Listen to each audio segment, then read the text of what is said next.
Caitanya Bhāgavata, Madhya Kanda, Chapter 1. Gaura explains all Shastra only in relation to Kṛṣṇa. As soon as the Lord saw a materialistic person, he would conceal his internal mood. Every morning he would go take bath in the Ganges. As soon as the Lord returned from taking bath in the Ganges, his students would assemble there. The Lord did not explain anything other than Kṛṣṇa, so the students could not understand anything. By the students' request, the Lord began to reveal the glories of the Supreme Lord to them. The students opened their books while chanting the name of Hari. The son of Mother Sachi was greatly pleased to hear this. On hearing the name of Hari, the Lord lost all external awareness. Then the jewel of the twice-born cast his merciful glance on everyone there. Being fully absorbed in Kṛṣṇa, the Lord explained the names of Hari in all the sūtras, aphorisms, and commentaries. The Lord said, "The holy name of Kṛṣṇa are the eternal truth. All scriptures explain Kṛṣṇa and nothing else. Kṛṣṇa is the supreme controller, the creator, the maintainer, and the annihilator. Everyone, beginning from Lord Brahmā and Lord Śiva, is his servant. The life of anyone who gives up the lotus feet of Kṛṣṇa and explains things as separate from him is useless as a result of his false statements.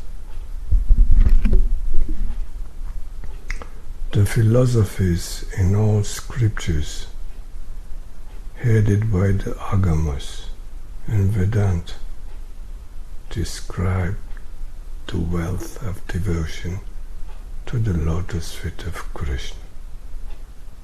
Tika. Commentary. The agamas or pancharatras, which are explanations of the Vedas, expansions of the Vedas, the Upanishads, which are the head of the Vedas, and Vedanta, which is the essence of the Upanishads, as well as various philosophical scriptures, all point out that the service to the lotus feet of Kṛṣṇa is the goal of life.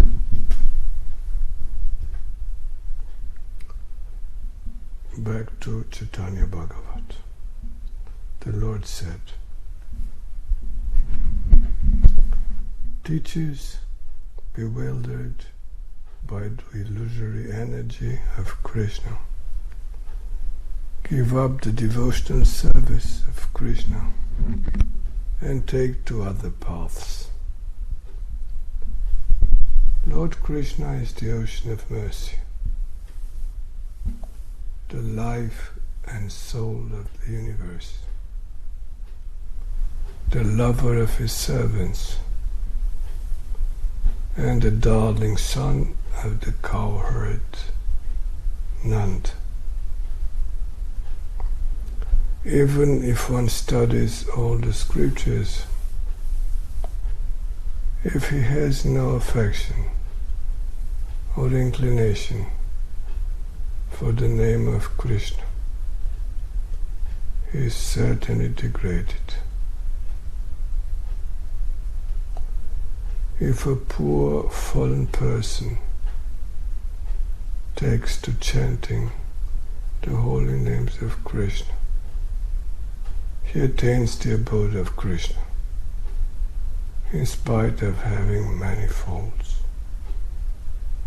This is the purport of all scriptures. Anyone who doubts this fact suffers. Further, Gaura explains how magnanimous is Kṛṣṇa.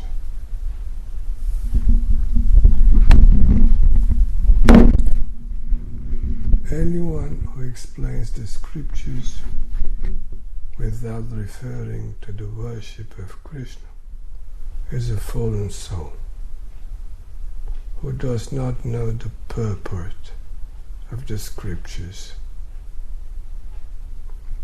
Those who do not know the purport of the scriptures yet teach them to others are simply like asses carrying the load of the scriptures.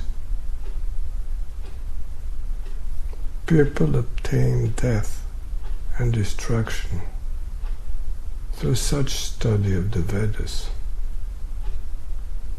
and as a result they are deprived of the festivals of Lord Kṛṣṇa.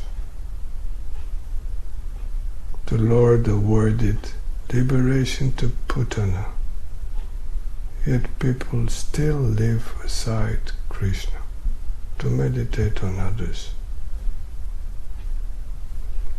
For what happiness will someone give up the glorification of he who delivered the most sinful Aghasura? The entire world is purified by the name of Kṛṣṇa. Yet wretched living entities abstain from chanting his glories. Even the demigods, headed by Brahmā, are overwhelmed by Kṛṣṇa's festivals. Yet people give up such festivals and take pleasure in inauspicious dancing and singing. The holy names of Kṛṣṇa delivered Ajamil, yet those who are intoxicated by wealth, good birth, and education do not know him. Oh brothers, please hear my truthful statement. Worship the invaluable wealth of Kṛṣṇa's lotus feet. Oh brothers, may you all desire to attain the same lotus feet that Lakshmi desires to serve. The same lotus feet by whose worship Lord Śiva has become known as a pure servant, and the same lotus feet from which the Ganges emanated. Who in Navadvip has the power to refute my explanation before me?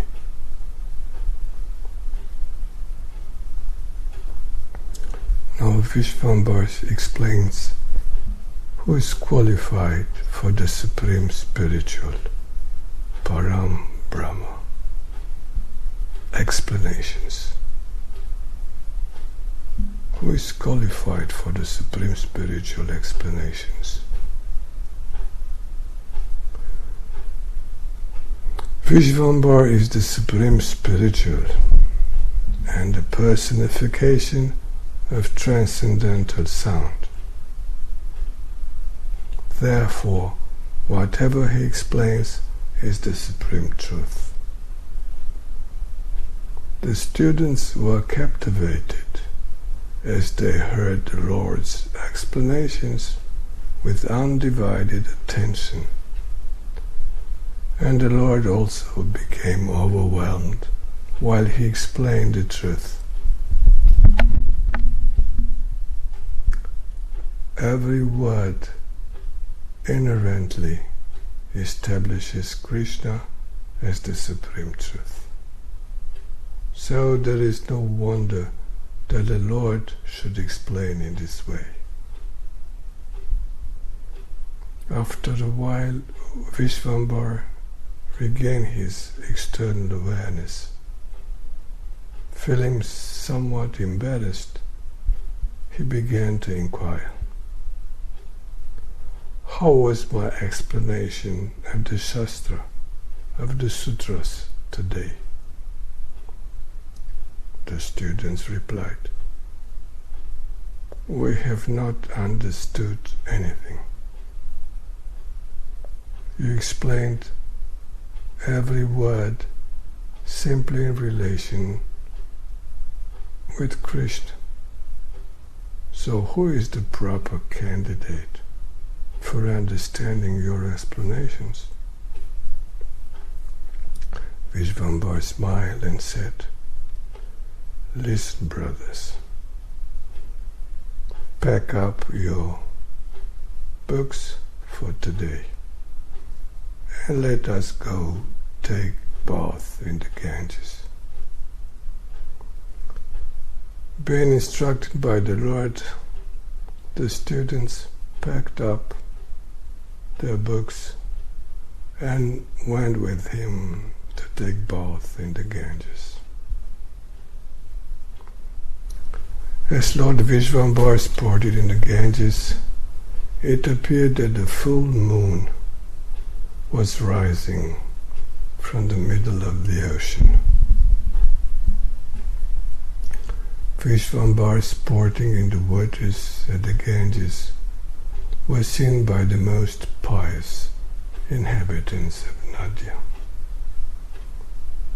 The same Lord that personalities such as Brahmā desires to see was now sporting in the water in the form of a Brahmā.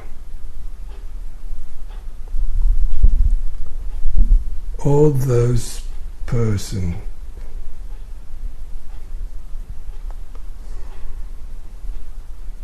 who were taking bath at the bathing ghats of the Ganges gazed at the face of Gaura. They all remarked to one another, "Glorious are the father and mother of such a son." Being touched by the Lord, Goddess Ganga became joyful and out of delight. She manifested her agitation in waves. Jahnavi thus danced in the form of waves to worship the Lord, whose feet are served by innumerable universes. The daughter of Janu encircled the Lord on all sides and showered him with her waters while remaining unseen. The purport of these pastimes is known only to the Vedas, but later on some of these pastimes will be revealed by the Puranas. After completing their bath, Vishvambara and his students returned to their homes. The Lord changed his clothes, washed his feet, and then offered water to Tulsi. Then, after properly worshipping Govinda, the Lord came inside and sat down to take his meal. Gaura.